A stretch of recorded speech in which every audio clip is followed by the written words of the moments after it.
ಯಳಂದೂರು ಪಟ್ಟಣದಲ್ಲಿ ದಿನದಿಂದ ದಿನಕ್ಕೆ ವಾಹನ ದಟ್ಟಣೆ ಹೆಚ್ಚಾಗ್ತಾ ಇದ್ದು ಎಲ್ಲೆಂದರಲ್ಲಿ ರಸ್ತೆ ಮಧ್ಯೆ ಹಾಗೂ ಬಸ್ ನಿಲ್ದಾಣಗಳು ಮನ ಬಂದಂತೆ ವಾಹನಗಳನ್ನ ನಿಲುಗಡೆ ಮಾಡ್ತಾ ಇರೋದ್ರಿಂದ ಸಾರ್ವಜನಿಕರು ಹಾಗೂ ಕೆಎಸ್ಆರ್ಟಿಸಿ ಬಸ್ ಚಾಲಕರು ನಿತ್ಯ ಕಿರಿಕಿರಿ ಅನುಭವಿಸುವಂತಾಗಿದೆ. ಪಟ್ಟಣದ ಕಿರಿದಾದ ರಸ್ತೆಗಳ ಇಕ್ಕೆಲಗಳಲ್ಲೂ ಕಾರು, ಆಟೋ ಹಾಗೂ ಬೈಕ್ಗಳನ್ನ ನಿಲ್ಲಿಸಲಾಗ್ತಾ ಇದೆ. ಅದರಲ್ಲೂ ಬೆಳಗ್ಗೆ ಮತ್ತು ಸಂಜೆ ವೇಳೆ ಕಂಪನಿ ವಾಹನಗಳು ಹಾಗೂ ಬೃಹತ್ ವಾಹನಗಳ ಸಂಚಾರ ಹೆಚ್ಚಿರುತ್ತೆ. ಆದ್ರೆ ರಸ್ತೆ ಮಧ್ಯೆ ವಾಹನಗಳನ್ನ ಅಡ್ಡಾದಿಡ್ಡಿ ನಿಲ್ಲಿಸ್ತಾ ಇರೋದ್ರಿಂದ ತೀವ್ರ ಟ್ರಾಫಿಕ್ ಜಾಮ್ ಉಂಟಾಗ್ತಾ ಇದೆ. ಪಟ್ಟಣದಲ್ಲಿ ಬೈಕ್ಗಳಲ್ಲಿ ತ್ರಿಬಲ್ ರೈಡಿಂಗ್ ಹಾಗೂ ಆಟೋಗಳಲ್ಲಿ ಕುರಿಗಳನ್ನ ತುಂಬಿದಂತೆ ಜನರನ್ನ ತುಂಬಿಕೊಂಡು ಹೋಗುವ ದೃಶ್ಯಗಳು ಸಾಮಾನ್ಯವಾಗಿದೆ.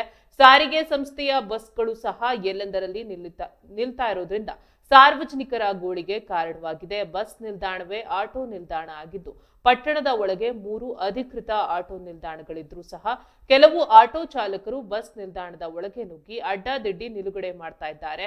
ಇದರಿಂದಾಗಿ ಬಸ್ ಪ್ರಯಾಣಿಕರು ಹಾಗೂ ಪಾದಚಾರಿಗಳ ಮುಕ್ತ ಸಂಚಾರಕ್ಕೆ ತೀವ್ರ ತೊಂದರೆ ಉಂಟಾಗ್ತಾ ಇದ್ದು ಇದರ ಪಕ್ಕದಲ್ಲೇ ಪೊಲೀಸ್ ಚೌಕಿ ಇದ್ರೂ ಸಹ ಪೊಲೀಸ್ ಸಿಬ್ಬಂದಿ ಮಾತ್ರ ಈ ಅವ್ಯವಸ್ಥೆಯ ವಿರುದ್ಧ ಯಾವುದೇ ಕ್ರಮ ಕೈಗೊಳ್ಳುತ್ತಿಲ್ಲ ಎಂದು ಸಾರ್ವಜನಿಕರು ತೀವ್ರ ಅಸಮಾಧಾನ ವ್ಯಕ್ತಪಡಿಸಿದ್ದಾರೆ.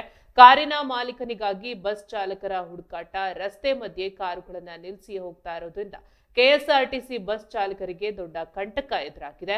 ಬಸ್ ಬಂದಾಗ ರಸ್ತೆ ಬ್ಲಾಕ್ ಆಗಿರೋದ್ರಿಂದ ಬಸ್ ನಿರ್ವಾಹಕರೇ ಕೆಳಗಿಳಿದು ಕಾರಿನ ಮಾಲೀಕರು ಎಲ್ಲಿದ್ದಾರೆ, ಯಾವ ಅಂಗಡಿ ಅಥವಾ ಹೋಟೆಲ್ನಲ್ಲಿದ್ದಾರೆ ಎಂದು ಹುಡುಕಾಡಬೇಕಾದ ಪರಿಸ್ಥಿತಿ ಇದೆ.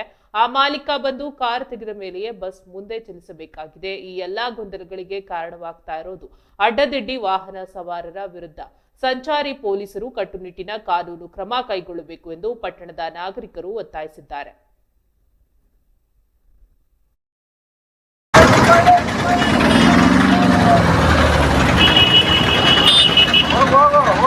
Go.